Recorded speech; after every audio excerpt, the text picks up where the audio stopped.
여러분 안녕하십니까? 저는 대성의 이영덕 소장입니다. 오늘 영상을 통한 이 설명회는 강남구청과 강남대성학원이 함께하는 설명회입니다. 저는 총론을 맡게 되었고요. 고은 원장님을 포함해서 다른 여러분들이 의학계열을 포함해서 다양한 대학들의 영상을 통한 설명회 내용을 여러분들한테 제공할 겁니다. 많은 도움이 되길 바라면서 시작을 하겠습니다. 자, 오늘 제가 드릴 설명의 주요 내용입니다. 2022학년도 대학 수학능력 시험의 채점 결과를 분석해 드리고요. 여러분들이 이미 지난 10일에 성적표를 받았는데요. 이 수능 성적이 실제로 대학에 적용할 때는 많은 변화를 거치게 되는데 그 변화되는 내용을 살펴보겠습니다. 그리고 세 번째는 지난해 정시 모집의 입시 결과를 분석해 드리고 그 다음에 금년에 정시 모집 요강을 분석해서 여러분들한테 제공을 하겠습니다. 그리고 마지막으로 여러분들이 종이 배치표가 되었던 온라인 배치표가 되었던 결국은 배치 기준표를 참고해서 내가 가고자 하는 대학과 학과를 선택하게 되겠는데요. 이 배치 기준표 활용 방법에 대해서 말씀을 드리겠습니다. 자, 입시 일정부터 먼저 말씀을 드리겠습니다. 지난주 금요일에 여러분들이 성적을 받았고요. 생명과학 2 때문에 수시 모집 일정이 조금씩 연기가 됐는데 생명과학 2를 선택한 학생들의 성적표는 12월 17일 날 현재 받을 것으로 예상이 되고 있습니다. 그리고 수시 합격자 발표를 포함해서 그 이후 일정들이 조금씩 연기가 되었고요. 수시 모집 미등록 충원 등록 마감이 원래는 12월 28일이었는데 생명과학 2 문제 때문에 12월 29일로 하루 연기가 되었고, 그리고 정시 모집 원서 접수부터 정시 모집 이후의 일정은 기존 발표된 대로 그대로 시행이 됩니다. 여기서 여러분들이 참고해야 될 것 중에 하나가 수시 모집이 끝나면은 각 대학들은 수시에서 정시로 이월되는 인원, 말하자면은 정시 모집 최종 모집 인원을 발표하게 되는데 날짜가 하루 수시 모집이 연기가 되면서 사실은 29일 날 수시 모집이 완전히 종료가 되면은 아마 30일부터 정시 모집 원서 접수가 시작이 되는데요. 원서 접수와 동시에 각 대학들의 수시에서 정시로 이월된 인원을 발표할 것으로 그렇게 현재 예상이 되고 있습니다. 그리고 12월 30일부터 1월 3일까지 정시 모집 원서 접수가 마감이 되면은 가군, 나군, 다군 순서대로 입시 일정이 계속되어 가지고 정시 모집 완전히 끝나는 것이 내년 2월 21일이고 그 이후에 필요한 대학들은 추가 모집을 2월 28일까지 하게 되겠습니다. 자, 일정에 대해서 말씀을 드렸고요. 앞으로 여러분들이 반드시 확인해야 될 내용들입니다. 첫째가 탐구 영역 변환 표준 점수인데 생명과학 2 20번 문제가 논란이 되면서 수능 성적표는 여러분들이 받았지만은 각 대학들이 탐구 영역 변환 표준 점수를 17일 이후에 발표할 것으로 예상이 됩니다. 예년 같으면은 성적이 발표되자마자 빠른 대학들은 바로 발표한 대학도 있었는데 조금 나중에 발표된다는 거. 그런데 탐구 영역 변환 표준 점수를 반영하는 대학에 갈 학생들은 반드시 이 내용을 확인을 해야 되겠습니다. 그리고 조금 전에 말씀드린 대로 12월 29일 날 수시 모집이 종료가 되면은 30일부터 정시 모집 원서 접수가 바로 시작이 되고 빠른 대학들은 내년 1월 1일에 원서 접수가 마감이 되고 내년 1월 3일에 마감이 되겠는데요. 정시 모집 최종 모집 인원도 여러분들이 반드시 확인을 하셔야 됩니다. 그리고 원서 접수 마지막 날 경쟁률 3일 날 원서 접수를 마감하는 대학의 경우에는 보통 오후 6시에 마감이 되면은 오후 2시나 3시 정도의 마감 직전의 경쟁률을 대학들이 공개를 하게 됩니다. 그런데 이 마지막 날 경쟁률 추이를 지난해와 비교해서 여러분들이 한번 살펴볼 필요가 있습니다. 자, 수능 채점 결과가 지난주에 발표가 됐는데요. 여기에 대해서 말씀을 드리겠습니다. 올해 수능 응시자는 작년에 비해서 재학생은 23,500명 정도 늘었고 졸업생은 3,500명 정도 늘어났습니다. 그래서 전체적으로 수능 응시자가 지난해에 비해서는 27,000명 정도 늘어난 상황입니다. 자, 과목별 난이도를 한번 살펴보겠습니다. 대부분의 과목이 어렵게 출제된 것은 여러분들이 이미 다 알고 있는데요. 국어의 경우에는 합법과 작문은 최고 표준 점수가 147점이고 언어와 매체는 149점입니다. 그래서 작년의 경우에는 국어 만점의 표준 점수, 최고 표준 점수가 144점이었는데 국어가 어렵게 출제되면서 그 최고 표준 점수가 상당히 올라갔다는 걸 알 수가 있고, 그 만점 최고 점수를 받은 인원도 작년에는 151명에서 금년에는 28명으로 대폭 줄었습니다. 국어를 잘하는 학생이 상당히 유리할 것이라는 것을 여기서 우리가 알 수가 있고요. 국어 표준 점수와 백분위 분포를 보면은 표준 점수는 조금 전에 말씀드린 대로 최고 점수가 149점인데 그 백분위의 경우에는 표준 점수 140점까지가 백분위가 똑같습니다. 그래서 백분위 반영하는 대학에 가는 학생들의 경우에는 내 표준 점수가 149점이 되었던 140점이 되었던 똑같은 점수를 부여받는다는 거 여러분들이 참고하시면 되고, 반면에 표준 점수를 반영하는 대학에 가는 경우에는 국어 성적을 아주 잘 받았을 경우에 굉장히 유리하다는 것도 이 분포를 통해서 여러분들이 알 수가 있습니다. 자, 수학의 경우에도 그 학률과 통계 미적분 기하 중에서 학률과 통계를 선택한 학생의 최고 표준 점수는 144점이고 미적분과 기하는 147점이었습니다. 작년의 경우에는 수학 나행과 가행이 모두 쉽게 출제되면서 최고 표준 점수가 137점이었습니다. 그래서 전체적으로 수학도 어렵게 나왔다는 걸 알 수가 있고, 반면에 만점 최고 점수 받은 학생들의 인원이 작년에는 나행과 가행을 합쳐서 2,398명이었는데 금년에는 2,702명입니다.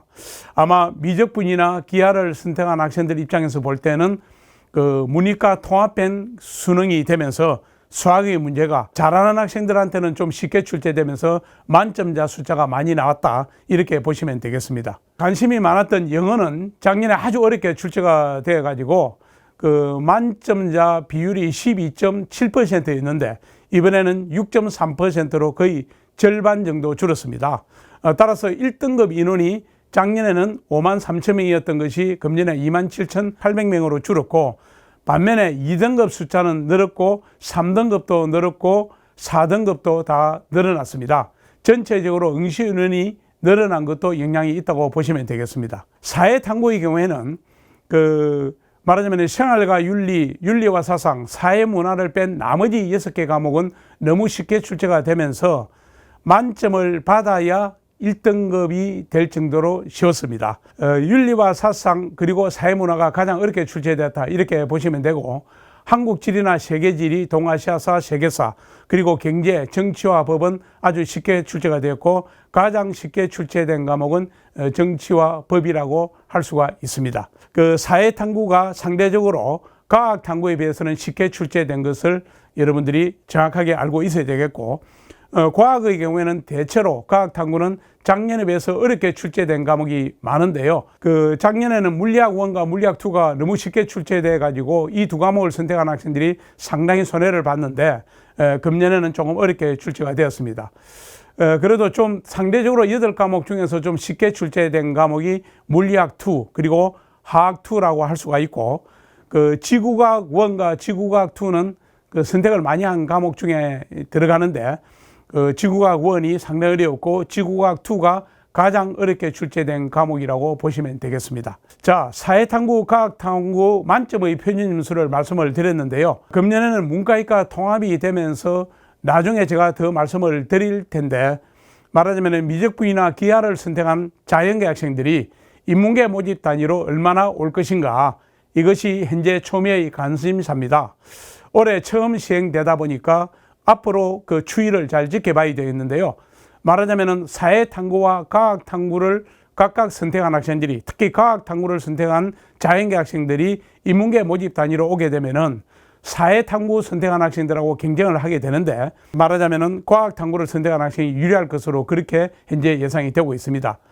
제가 탐구 선택 과목에 따른 점수 차를 화면을 통해서 보여드리고 있는데요.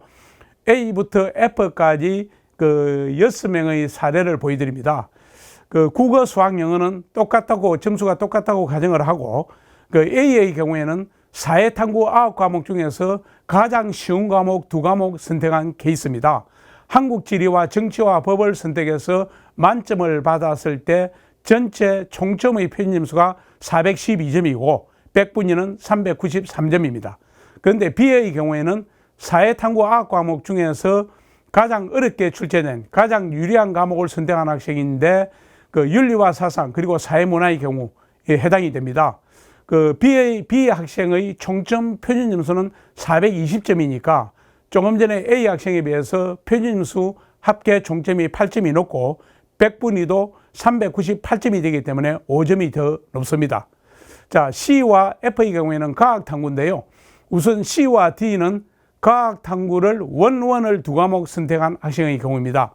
C의 경우에는 가장 쉽게 출제되는 학원과 생명과학 원 두 과목을 선택한 케이스인데요.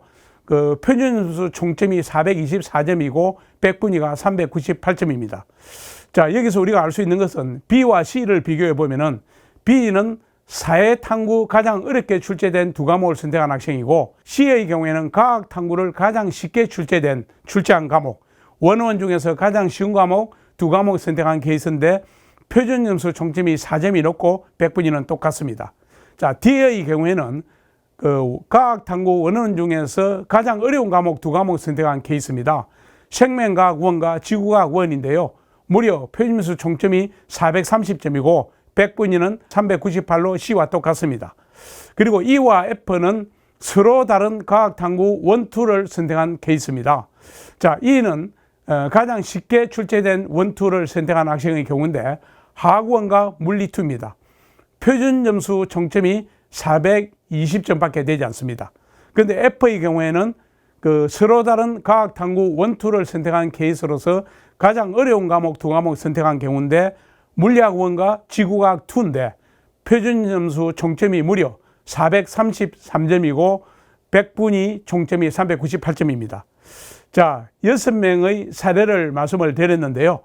말하자면 A와 F가 경쟁을 하게 되었을 경우 무려 표준점수 총점이 그 21점 차이 난다는 것을 알 수가 있습니다. 금년부터 수능이 문과이과 통합형 수능이 시행되면서 아마 새로운 사항이 전개될 가능성이 있는데 과학탐구를 선택한 학생과 사회탐구를 선택한 학생이 같이 경쟁을 했을 때 그냥 표준점수를 그대로 반영하는 대학의 경우에는 과학탐구를 선택한 학생이 월등하게 유리할 수 있다는 것을 우리가 여기서 알 수가 있습니다. 자, 수능이 난이도가 이렇게 어렵게 출제되면서 정시에서 수능 변별력은 상당히 높을 것으로 보이고 그 다음에 수시에서 수능 최장력 기준을 충족 인원이 변화가 약간 있지 않을까 그렇게 예상이 됩니다.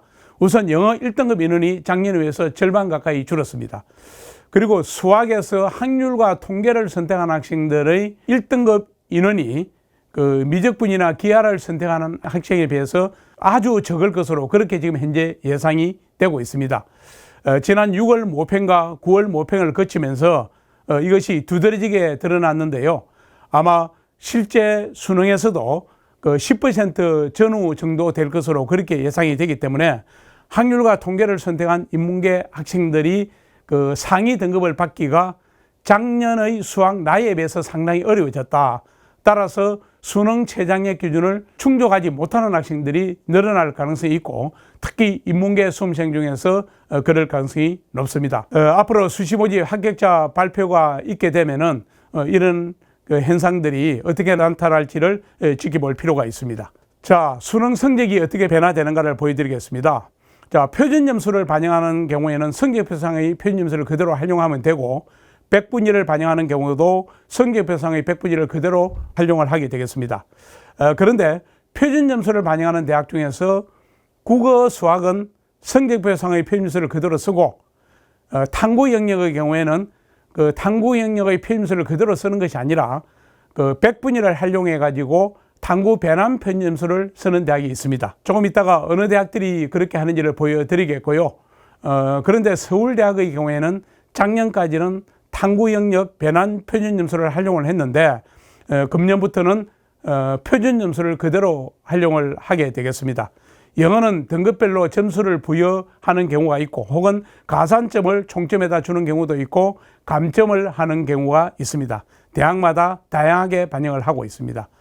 자, 탐구 변환 표준점수는 탐구 영역을 표준점수로 반영을 할 때 선택 과목 간의 난이도 차이 때문에 발생하는 유분리 문제를 해소하기 위해서 활용을 한다고 이해하시면 되겠습니다.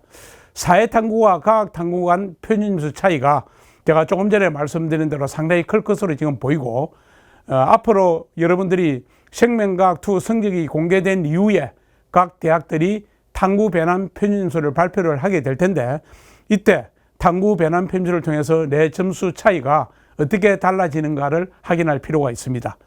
아마 17일 이후에 각 대학들이 공개를 할 겁니다. 아직까지 그 발표가 안 됐기 때문에 지난해 탐구 배남 표준점수가 어떻게 변화되는가를 동국대학의 예를 들어서 제가 보여드리겠습니다. 지난해 동국대학의 경우에는 100분위가 100일 경우 사회탐구에서 내 표준점수가 몇 점이든 간에 68.89를 주고 과학탐구는 69.38을 부여를 했습니다.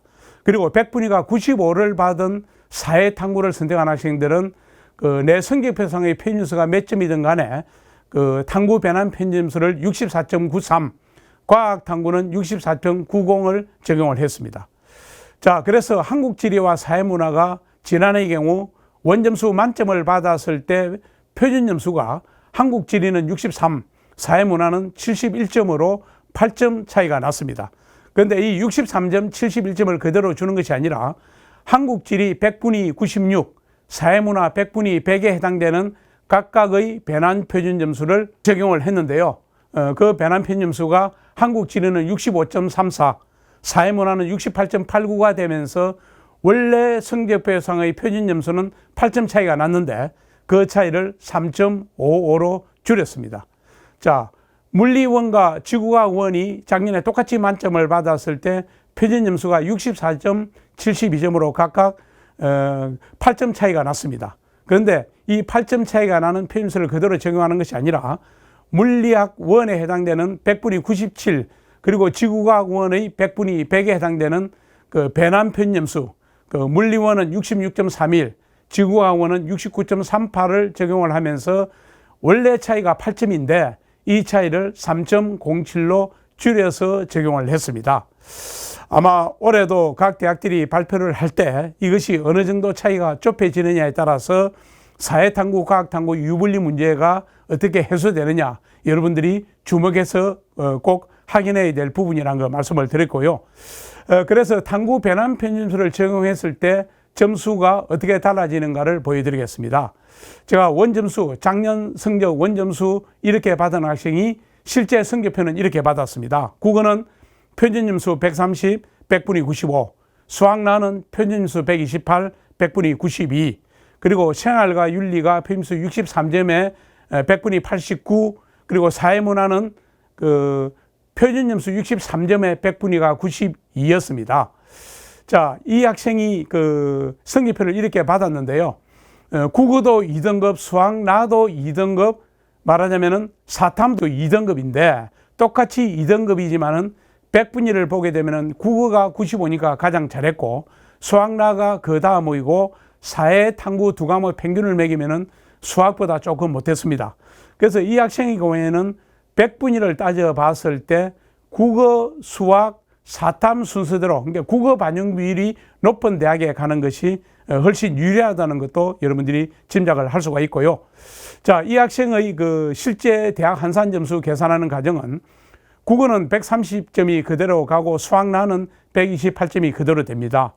한국사, 그러니까 영어의 경우에는 1등급을 받으면은 200점을 부여를 하는데 2등급은 199점을 부여를 합니다.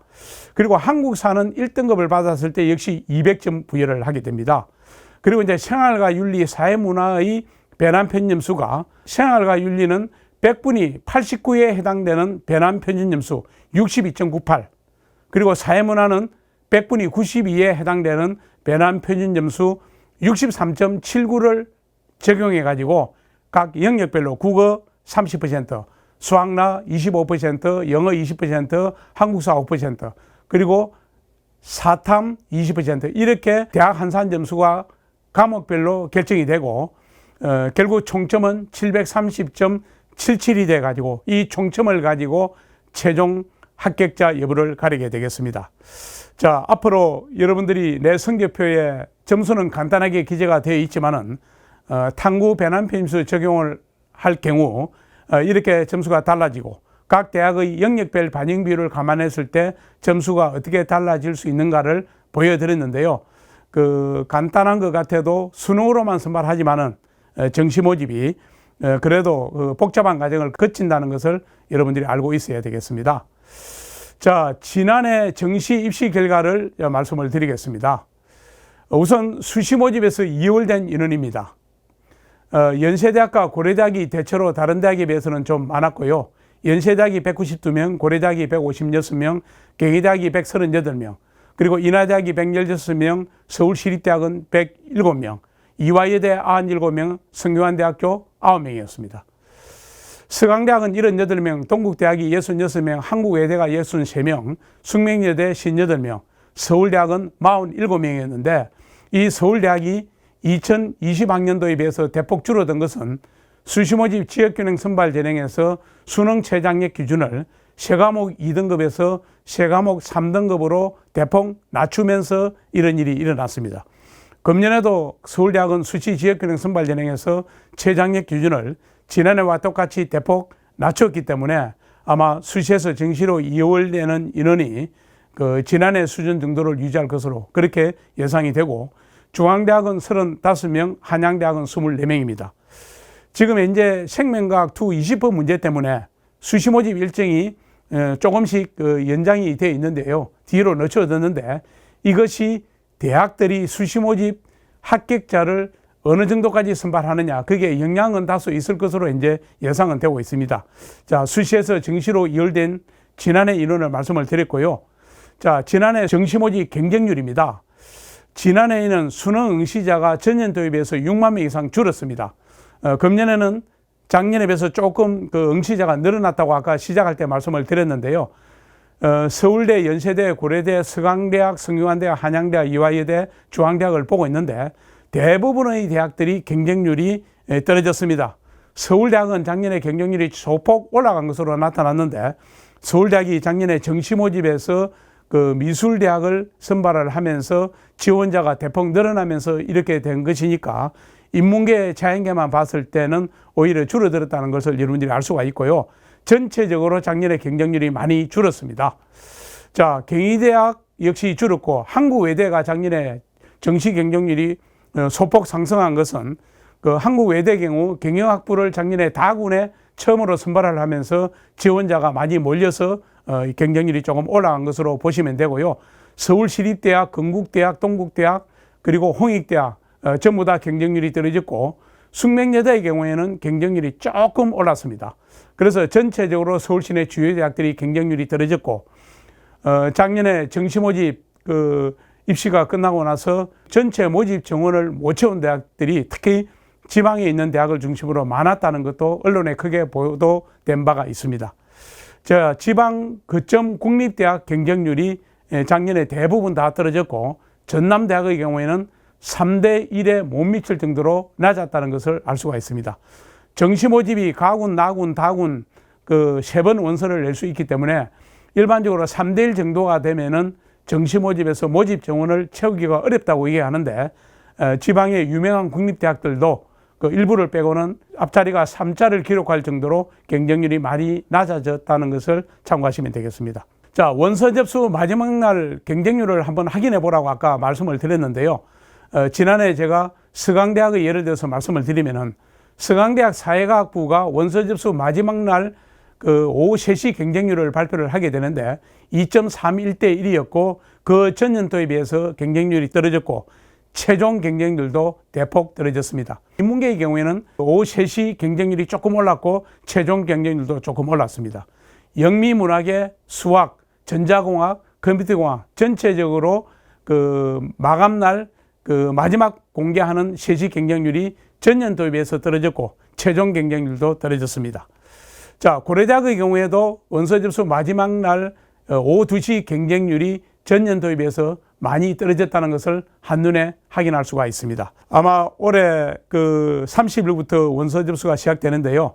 1일 날 원서 접수 마감하는 대학이 있고 대체로 대부분의 대학들이 내년 3일에 마감을 하게 되겠는데 작년 경쟁률 자료들이 이미 공개가 되어 있으니까 이 자료를 토대로 해서 올해 경쟁률 변화도 여러분들이 보시면 되겠습니다. 자, 입시 결과, 여러분들이 입결이라고 보통 부르는데요. 이 입시 결과는 각 대학의 홈페이지에 공개가 되어 있고, 또 대기업에서 운영하는 어디가에도, 대입정보 포털 어디가에도 공개가 되어 있습니다. 2년치 자료가 어디가에 공개가 되어 있는데요.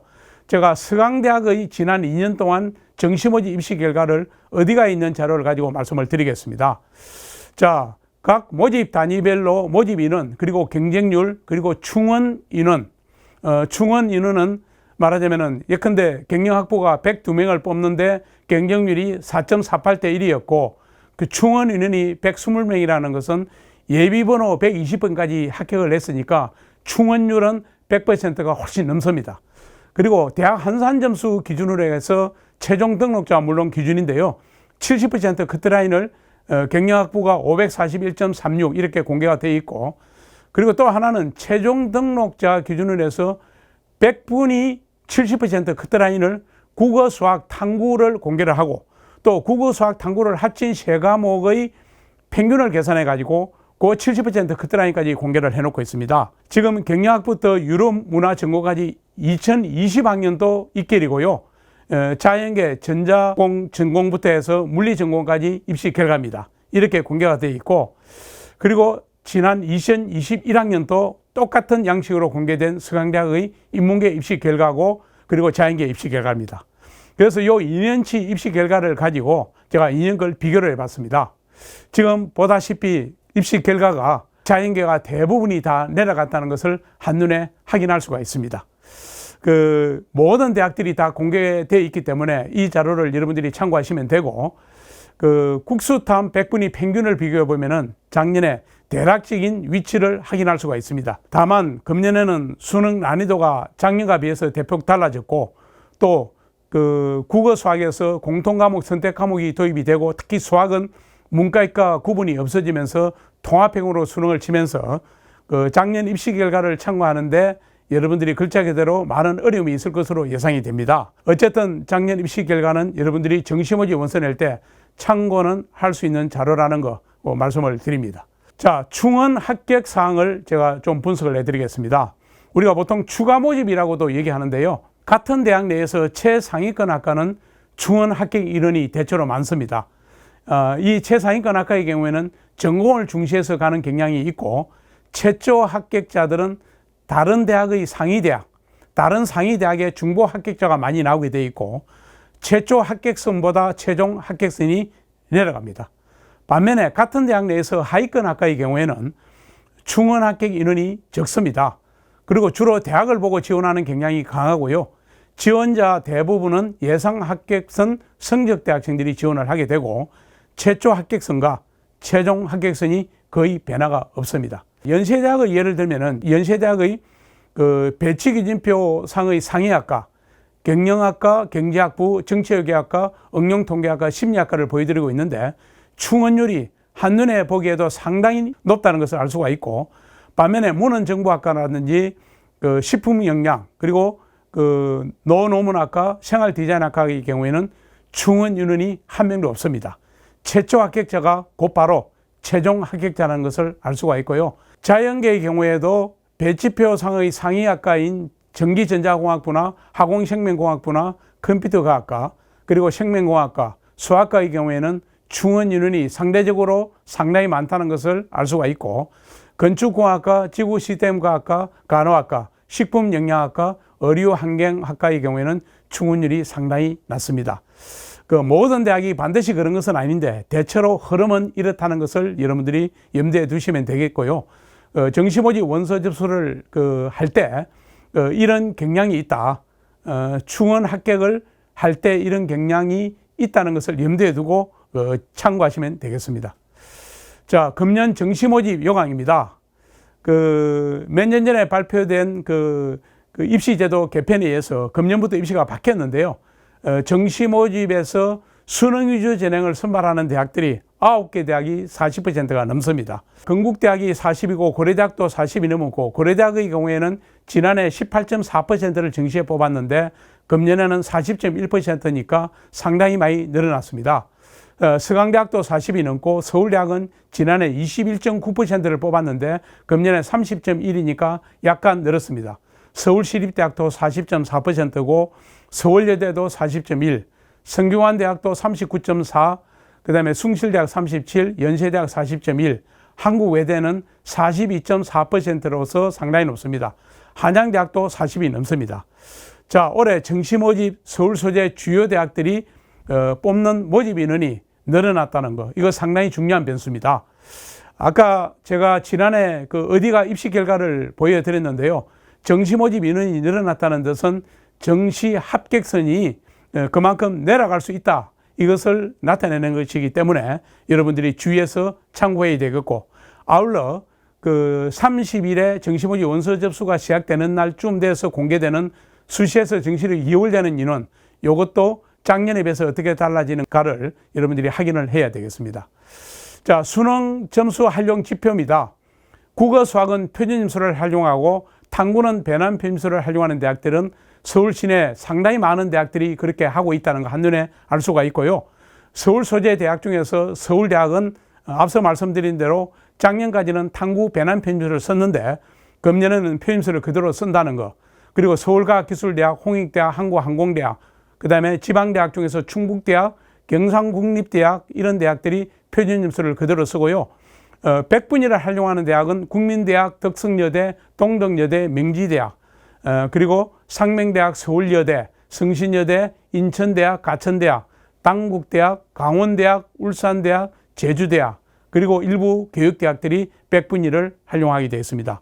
아마 여러분들이 성적표를 미리 받았기 때문에 아마 따져봤겠지만은 내가 과연 표준점수를 반영할 때, 그리고 100분위를 반영할 때, 그리고 탐구를 배남 표준점수를 반영할 때 내 위치가 달라질 수 있다는 것은 여러분들이 미리 확인을 해 보셔야 되겠습니다. 자, 영어의 경우에는 절대평가되면서 국어, 수학, 탐구에 비해서는 비중은 줄었습니다. 다만 대학에 따라서 1등급, 2등급 점수 차가 많은 대학의 경우에는 1등급, 2등급 차이가 사실은 여러분들이 원서 낼 때 중요한 참고 자료가 된다는 거 여러분들 말씀을 드리고요. 서울대학은 2등급을 받았을 때 총점에서 0.5점 감점인데 3등급을 받았을 때 작년까지는 1등급을 감점을 했는데 금년부터는 2등급을 감점을 하게 되니까 아마 영어 3등급 받은 학생이 서울대학에 지원하기가 상당히 어려워졌다고 이해하시면 되겠습니다. 자, 경희대학은 원래 1등급, 2등급 차이가 8점으로 차이가 많이 나는 대학이고요. 고려대학은 1등급을 받았을 때 감점이 없는데 2등급을 받았을 때 작년까지는 1점을 감점을 했는데 금년부터는 3점을 감점을 하기 때문에 고려대학도 2등급 받은, 영어를 2등급 받은 학생이 지원하니까 만만치 않게 되었다는 것을 아셔야 됩니다.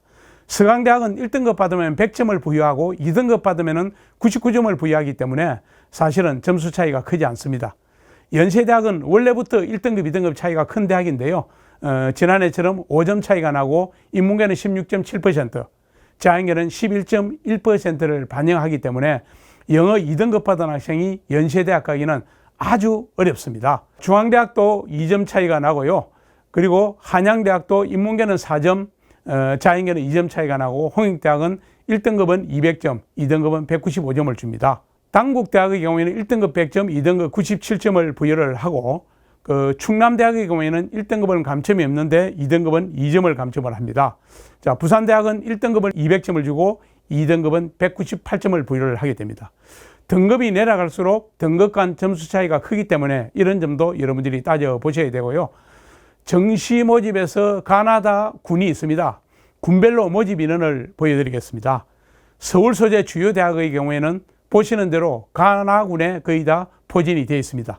다군에서 뽑는 대학은 중앙대학과 한국외대 2개 대학 정도인데요. 결국 서울 소재 주요 대학을 여러분들이 지원을 할 때 가나 둘 중에 반드시 하나는 합격해야 되는 전략으로 해야 문제가 없습니다. 지금 서울 소재 주요 대학을 보여드리고 있는데요. 작년에 뽑았던 인원하고 같이 보여드리고 있습니다. 가로 안에 있는 인원이 작년 정시 모집 최초 모집 인원인데요. 고려대학의 경우에는 작년에 나군에서 769명을 뽑았는데 올해는 가군에서 거의 2배 가까이 늘어난 1,471명을 뽑고 있습니다. 서강대학은 작년에는 가군에서 477명을 뽑았는데 금년에 나군에서 594명. 서울대학은 작년에 가군이었다가 나군으로 옮기면서 올해는 1,200명을 뽑습니다. 자, 성균관대학은 작년에 가군에서 573명이었는데 올해는 741명. 나군에서 작년에 555명을 뽑아봤는데 707명을 금년에 뽑고, 서울대학이 가군에서 나군으로 가면서 연세대학이 나군에서 1220명을 뽑다가 가군으로 옮기면서 1509명을 뽑습니다. 이화여대도 작년에 가군에서 952명을 뽑았는데 금년에는 나군으로 옮기고 조형예술대학만 가군에서 그대로 뽑습니다. 그래서 서울 소재 주요 대학들이 서울대학이 군을 가군에서 나군으로 옮기면서 연쇄적으로 이동이 있어가지고 이것이 어떻게 영향을 미칠까 요즘도 주목해서 봐야 될 부분이고요. 자, 건국대학, 강원대학, 국민대학, 당국대학은 다군을 뽑는 대학들이고요. 동덕여대, 상명대학은 나다군에서 뽑고 있습니다. 그래서 건국대학 이하의 대학들은 가나다가 골고루 포진해 있기 때문에 여기서는 가나다에 실질적으로 복수 지원 기회가 3번 있다고 여러분들이 보시면 되겠고, 자, 서울여대, 세종대학은 주로 나군에서 뽑습니다. 성신여대 가나에서 주로 뽑고 숙명여대도 가나에서 뽑고, 홍익대학은 완전히 다군이 거의 주력군입니다. 아주대학도 마찬가지고요. 그래서 서울소재 상위권 대학들은 가나에서 뽑다 보니까 앞서 말씀드린 대로 가나 둘 중에 하나는 반드시 합격해야 되는 전략을 세워야 된다. 다시 한번 말씀을 드립니다. 조금만 안으로 들어오실까요? 네. 네, 좋아요. 좀 끊어서 해야 돼요? 아니요, 지금 이어서 하시면 돼요. 아, 상관없어요. 네. 예. 자, 정시 수능 영역별 반영 비율을 말씀을 드리겠습니다. 각 대학들이 국어, 수학, 영어, 탐구 중에서 영어를 감점을 하는 대학도 있고 가산점을 주는 대학도 있는데요. 대체로 서울대학과 서강대학은 인문계 자연계 반영 비율이 똑같습니다. 그런데 고려대학이나 성균관대학이나 이런 대학들은 대체로 보면은 인문계의 경우에는 고려대학은 국어, 수학 반영 비율이 같고 자연계는 수학의 반영 비율이 높습니다. 숙명여대의 경우에는 영어도 20% 반영을 하고요. 연세대학은 영어를 1등급 100점, 2등급 95점 주면서 인문계는 16.7, 자연계는 11.1% 반영을 하는데 국어 수학은 인문계는 국어 수학 반영 비율이 높고 자연계는 수학 과탐 반영 비율이 똑같습니다. 그래서 연세대학 같은 경우에는 나머지 서울 소재 다른 대학들도 그런 대학들이 있는데 한양대학까지 포함해 가지고 과탐의 반영 비율이 수학하고 똑같으니까 여러분들이 지금 연세대학, 이화여대, 중앙대학, 한국외대, 한양대를 보고 있는데 대학마다 영역별 반영 비율이 다 다르다는 것을 한눈에 알 수가 있는데요. 결국 이 얘기는 내 성적으로 A대학 갔을 때하고 B대학 갔을 때 말하자면 유리하고 불리하고가 달라질 수 있다는 것을 암시를 하고 있습니다. 서울과기대, 강원대, 국민대, 동덕여대, 동국대학 정도 가면은 영어 반영 비율이 상당히 높아집니다. 거의 20% 혹은 때로는 25% 반영을 하게 되고 여기서는 등급 간 점수 차이도 큰 학생들이 많이 가게 되겠습니다. 서울여대, 성신여대, 세종대학, 숭실대학, 홍익대학의 경우에도 영어 반영 비율이 높고요. 영역별 반영 비율 차이가 크지는 않습니다. 자, 정시 요강이 변경된 대학을 제가 말씀을 드리겠습니다. 영어 등급 간 점수 차이는 아까 일부 말씀을 드렸는데 바뀐 대학이 있고 모집군이 바뀐 대학도 있고 영역별 수능 반영 비율이 바뀐 대학이 있습니다. 아까 앞서 말씀드린 대로 서울대학은 작년까지는 3등급 받았을 때 1점 감점인데 금년에는 2점이 감점이 되고 고려대학은 2등급을 받았을 때 1점 감점이었는데 금년에 3점이 감점이 됩니다. 자, 건국대학도 약간 변화가 있고 중앙대학도 변화가 약간 있습니다. 한국외대는 작년까지는 1등급, 2등급 차이가 무려 7점이었는데 이것을 2점으로 대폭 줄였습니다. 서울시립대학도 조금 변화가 있고 숭실대학도 조금 변화가 있습니다. 고신대학은요, 의예과만 정시 모집에서 영어는 1등급을 작년까지 요구를 했는데 금년부터는 1등급은 135점, 2등급은 130점이니까 대폭 달라졌다고 보시면 되겠습니다. 정시 군 변경대학은 앞서도 좀 말씀을 드렸는데 인문계, 자연계별로 구분해서 말씀을 드리면 인문계가 가군에서 나군으로 간 대학이 서울대학, 서강대학, 이화여대, 공주대학이고요. 서울시립대학, 성균관대학, 한양대학은 분할 모집을 하면서 가군에 있는 모집 단위가 대부분 나군으로 갔다 이렇게 보시면 되겠습니다. 경희대 한의학과하고 동국대학 경찰행정학부도 가군에서 나군으로 옮겼고요. 그 다음에 고려대학과 연세대학과 숙명여대가 나군에서 가군으로 옮겼습니다. 앞서 말씀드린 서울시립대학, 성균관대학, 한양대학은 가나를 분할을 모집을 하면서 그 나군에서 가군으로 옮겼습니다. 자연계도 인문계와 큰 차이가 없고 가톨릭 간동대학의 의예과는 작년까지는 다군에서 뽑았는데 금년에는 나군에서 선발을 하게 되겠습니다. 영역별 반영 비율이 약간 변화가 있는 대학들인데요. 뭐 큰 변화는 아닙니다. 그래서 작년하고는 조금 달라졌다는 걸 말씀을 드리는 거고, 서강대학의 경우에는 인문계 자연계 그 반영 비율이 똑같은데요. 그 수학이 작년에 45.2%로 반영 비율이 거의 가장 높은 대학이었는데 약간 축소를 했고, 사탐, 가탐을 조금 늘렸고, 국어도 반영 비율을 조금 늘렸습니다. 자, 전남대학, 경북대학, 제주대학의 경우에도 큰 변화는 없지만은 영역별 반영 비율이 약간씩 변화가 있는 대학들입니다. 자, 지금부터 배치표 활용을 어떻게 할 것인가 말씀을 드리겠습니다. 결국 여러분들이 내 점수로 갈 수 있는 대학을 찾아야 되겠는데요. 그 수능 영역별 점수를 분석을 하고 여기는 표준수와 백분위가 해당이 됩니다. 대학별 정시모집 요강도 한번 여러분들이 영역별 반영 비율이라든지 특정 영역 가중치 적용 여부라든지 탐구 변환 표준점수라는 이런 것도 분석을 해야 되고, 결국은 여러분들이 배치표를 참고를 해야 되는데요. 우리가 이제 배치표의 기본 자료는 전년도 대학별 입시 결과입니다. 그 앞서 말씀드린 그 대기업에서 운영하는 어디가에도 있고 각 대학의 홈페이지도 있는데, 모집 단위별로 예상 합격선을 입시 기간별로 예상을 해가지고 지금 합격 예측 서비스라는 이름으로 수험생 여러분들한테 정보를 제공하고 있습니다. 자, 배치 기준표는 종이 배치 기준표가 있고 온라인 배치 기준표가 있습니다. 종이 배치 기준표는 가나 다군의 석장식이고 인문계 자연계 앞뒤 면으로 대처로 되어 있는데요. 지망대학 수준을 판단하는 데는 굉장히 유리합니다.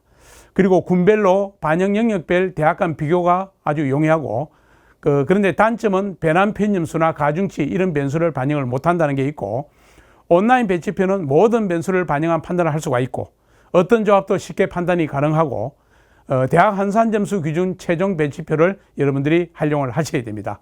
여기는 탐구 변환 편점수, 영역별 반영 비율, 영어 등급별 점수 등 모든 변수를 감안해서 온라인에서는 합격 예측 서비스를 하고 있습니다. 지금 종이 배치 기준표 가군 자연계를 보여드리고 있는데요. 건국대학 화학공학부 57명을 뽑는데 표준점수 기준으로 387점, 경희대학 물리학과 19점, 동국대학 전자전기공 65명을 뽑는데 387점인데요. 건국대학 컴퓨터공학과나 동국대학 통계학과는 점수 표시가 안 돼 있는데 여러분들이 이렇게 읽으시면 된다는 것을 제가 참고로 말씀을 드립니다. 작년 입시 결과 그리고 금년 요강 등등 말씀을 드렸고요. 지금 이제 올해 수능이 통합형 수능이 되면서 정시 모집에서 자연계 학생들이 인문계 모집 단위로 얼마나 올 것인가, 이 점이 초미의 관심사라고 아까 말씀을 드렸는데, 건국대 자연계 최상위권 학과 지원 가능한 점수대 학생이 서강대학이나 성균관대학이나 한양대 인문계 최상위권 학과에 지원이 가능할 것으로 현재 예상을 하고 있습니다. 확률과 통계를 응시한 학생들은 주로 인문계 모집 단위에 지원을 할 테고 일부는 자연계 모집 단위에 지원을 할 겁니다.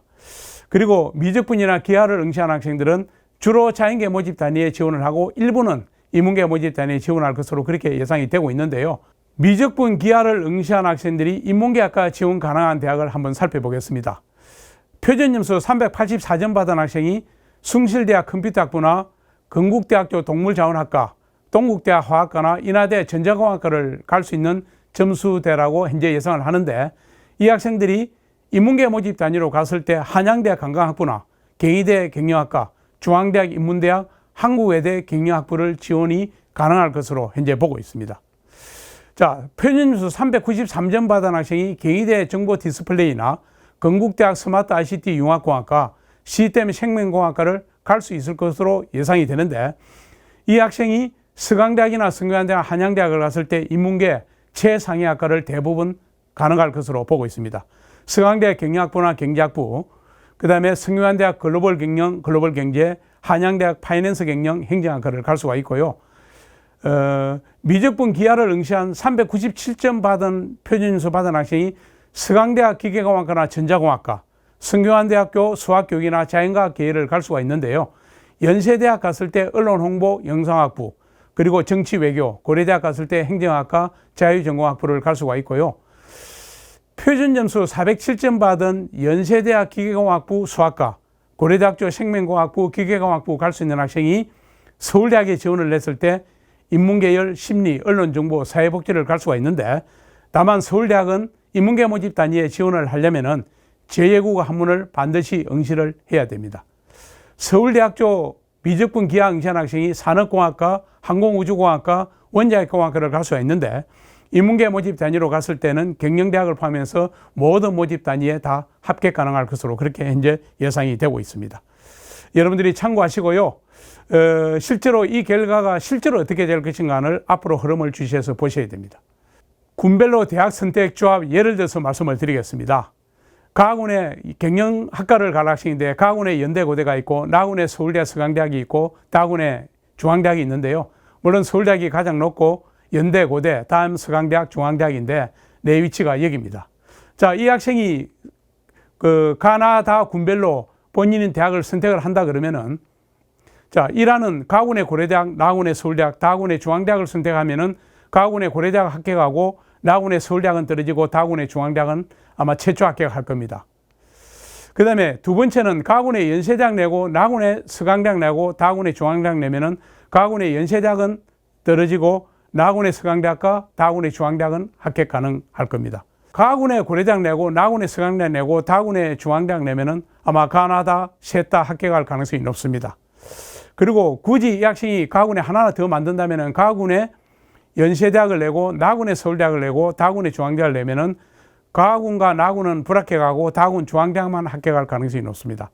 자, 이 학생이 1항과 2항과 3항과 4항 중에서 어떻게 선택하는 것이 최선일까요? 아마 여러분 본인의 입장에 따라서 다 달라질 수 있는데 최종 선택하는 가장 합리적인 안은 저는 제 개인적인 생각은 1항이 아닌가 그렇게 생각을 합니다. 여러분들이 참고하시고요. 자, 이제 여러 가지 얘기를 말씀을 드렸고, 제가 이제 마무리 겸해 가지고 정시 모집 원서 접수할 때 유의사항을 정리해서 말씀을 드리겠습니다. 자, 종이 배치표 아까 말씀을 드렸는데 장점과 단점을 잘 이해해서 참고하시면 되고, 자, 온라인 배치표는 여러 가지 편리한 점이 많습니다. 그래서 여러분들이 최종적으로 반드시 활용을 해야 된다는 거 다시 한번 말씀을 강조해서 드리고요. 수시에서 정시로 이월된 인원을 확인하라는 거 아까 말씀을 드렸습니다.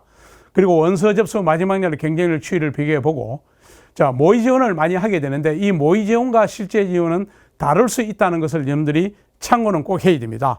모의 지원대로 그대로 실제 지원에 이루어질 수도 있겠지만은 그렇지 않은 경우가 대부분이라는 거.